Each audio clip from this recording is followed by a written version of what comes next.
The village of Yellow Springs, surrounded by farms and woodland, has a special affection for green space, which is undoubtedly kept aflame by its being host to Glen Helen Nature Preserve.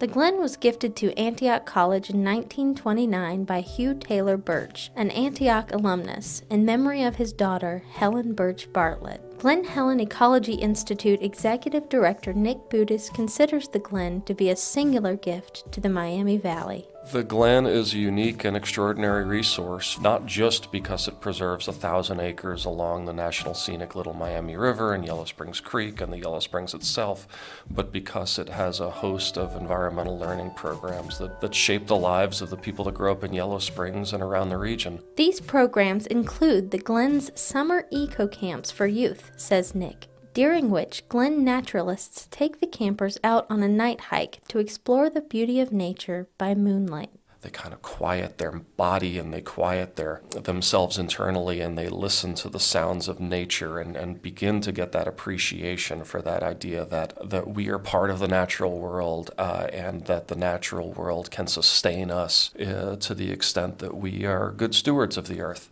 The Yellow Springs Community Foundation has long held a relationship with the Glen, dating back to the foundation's first years. We are in the Vernay Ecological Center, which was built in 1973. The Yellow Springs Community Foundation was just getting started at that time, so we're really kind of share a parallel history. The Vernay Ecological Center was a gift to the Glen from the Vernay Foundation in honor of its founder, Sergis Vernay. In 1975, the Community Foundation established an endowment fund to maintain the building. Nearly 40 years later, the Community Foundation now holds 7 endowment funds that aid the Glen in its continued mission to provide environmental education. What our endowed funds are allowing us to start thinking about doing is what are the ways in which we can make a difference in this world, and not just how do we survive another day.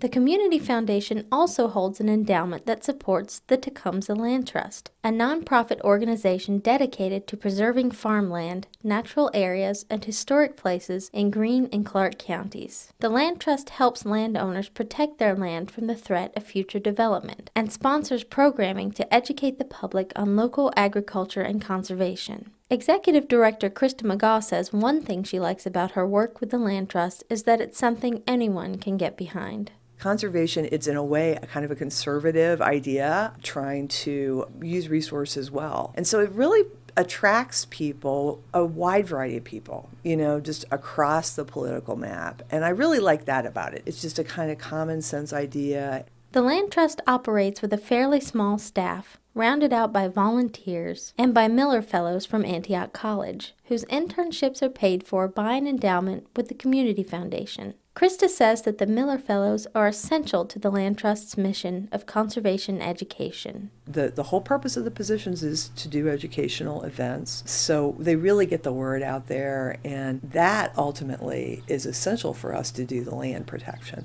because we got to get the next generation revved up and excited about it.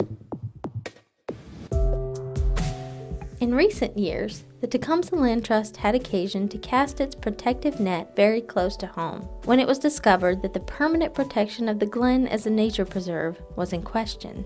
Hugh Taylor Birch, when he gifted about 500 acres of the Glen to the college, wrote some just wonderful poetic language into the deed about his intent that it would always be a nature preserve. He did the best that he could at the time. The thing is, the law as it relates to land has evolved, and gradually it became more and more understood that, in fact, the language that was in our old deed really didn't protect the Glen at all. So we thought this is really kind of our number one priority now that we know this. We can't leave this to chance. So, in 2005, Tecumseh Land Trust began working with Glen Helen to place conservation easements on the Glen in order to ensure that it will remain a nature preserve in perpetuity. The process is slated to be completed within the next 2 months.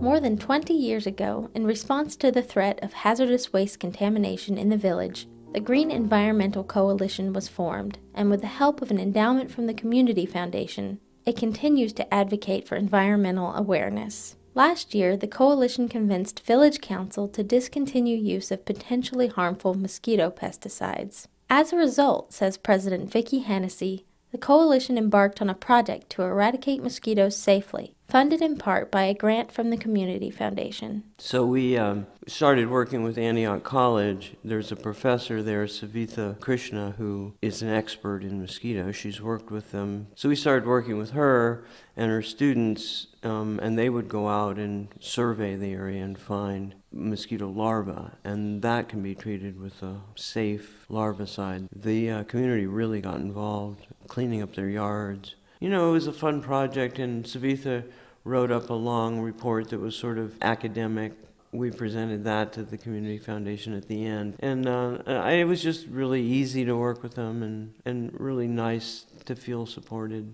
In a place like Yellow Springs, where natural areas and green space are treasured, Vickie says the coalition is especially appreciated and relied upon whenever environmental health is in danger.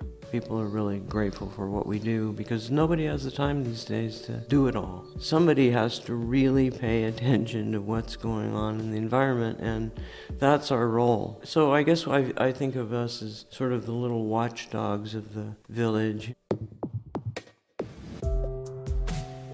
Between Glen, Helen, the Tecumseh Land Trust, and the Green Environmental Coalition, the village has a net of protection around its natural environment that's 3 layers strong. As Krista Magaw says, the Yellow Springs Community Foundation has done its part over the last 40 years to hold those layers together. The Community Foundation, I find to be kind of a glue. There's a lot of nonprofits in Yellow Springs. It's good if we can work together, and we really do.